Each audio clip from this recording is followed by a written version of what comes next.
Saya pergi ke rumah ada satu datuk tu. Besar, rumah dia besar. Kereta dia tak ada langsung. Saya masa tu ni Azia. Saya nak parking kat mana? Lamborghini, Porsche, Jaguar. Saya pun parking sebelah dia. Sebab Jaguar Pro 2. Okey lah. Rumah dia besar, ada swimming pool, ada surau. Bilik dia saja, oh Allah, besar betul. Saya ingat. Saya tanya dia, Datuk Seri agaknya mahal rumah ni Datuk Seri. Besar macam. Tak ada lah. Masa saya beli dulu murah lagi. Masa tu baru 4 juta. Aku salah tanya, dia salah jawab. Saya pergi ceramah dekat PKNS di Shah Alam.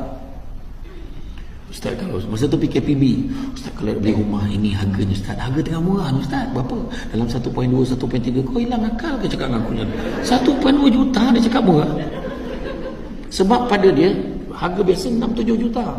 Itu murah.